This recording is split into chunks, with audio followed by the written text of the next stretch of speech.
Okay, so the next day is day of the month of September. Cytheris is very proud. She has made friends with a stagehand at the Theatre of Pompeii, who will let us in to a performance there tomorrow afternoon. Our mistress will never know, for she plans a visit to the temple at the same time and does not want anyone to go with her. Day. Pompeii's theatre is near Nero's baths, on the low ground by the big bend in the river. Inside there is enough room for an audience of 20,000 to sit down. Not that they ever do. I wonder why they don't sit down. In all the time we were there, hardly anyone stayed in their seats. They stood up to applaud and cheer, or to shout and heckle the actors. They walked back and forth too. Just as we arrived, half the audience left to watch a tightrope walker in another part of the city. The performance was unlike anything I have ever seen before. Cytheris called it a pantomime. The star of this show stood at the centre of the stage, chanting and speaking at the top of his voice. Meanwhile, slaves made music with rattles, cymbals, drums, and gongs. The rest of the cast acted out the story in silence. The sweeping movements they made with their arms meant that those in the farthest seats could understand the action, even if they spoke only a little Latin. I did not like the story. The chanting star told how a woman cheated her husband, when some of the women in the cast took off their clothes. I covered my eyes, though most of the audience roared with laughter. When one of the actors spotted us and practically lifted us from our seats, telling us, "This is no place for girls as young as you," I was relieved that I didn't have to watch any more. The most extraordinary sights completed our wicked trip. That's a brilliant sentence, isn't it? The most extraordinary sights completed our wicked trip.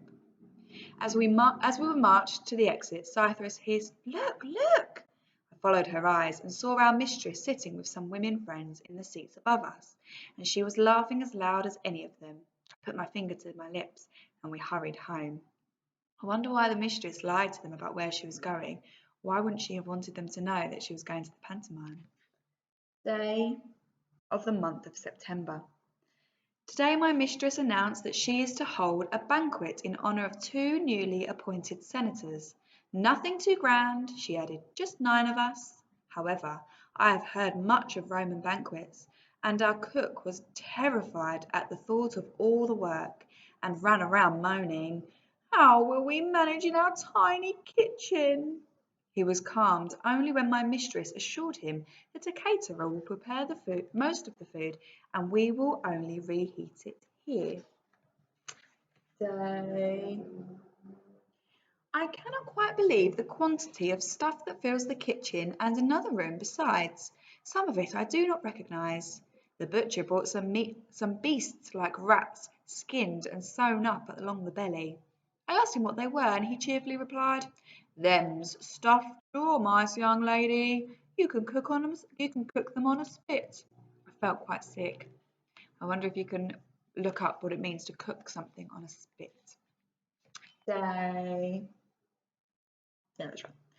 My task tonight is to stand at the side of the room with a jug of perfumed water and a towel, and before guests lie down to eat I shall wash and dry their hands and feet. Ugh.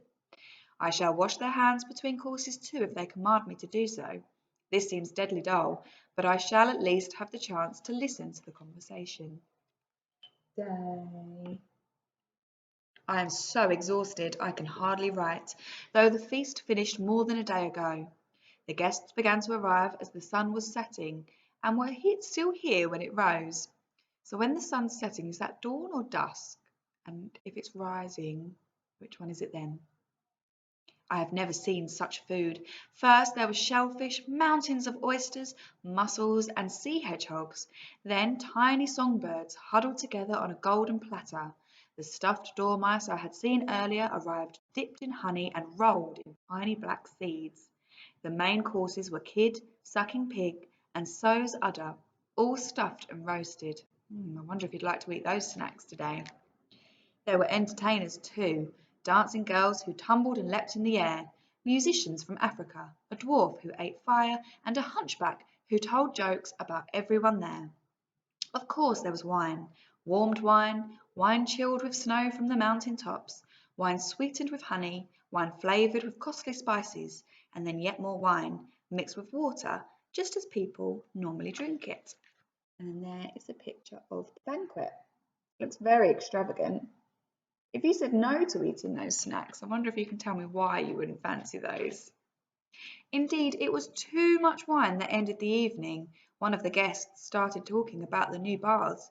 He did not know how attached my master is to the project and began to rave about how its great cost will destroy the empire. When he finished, my master turned purple with rage. Nobody else dared speak. Moments later, he left for his room, trembling like a leaf. Oh, goodness me, he must have been very angry if he was trembling like a leaf. The bitter row shook everyone, and I felt exhausted by it, and by standing on my feet all night. When I got to bed, I fell instantly asleep, and awoke only when it was night once more. So if she went to bed when the sun was rising, and she woke up again when it was dark, has she slept through day or night? And how long do you think roughly can you estimate was she asleep? Also, if her master, if people dared to speak, how powerful could he be? Does this give us a picture of how powerful he is in society?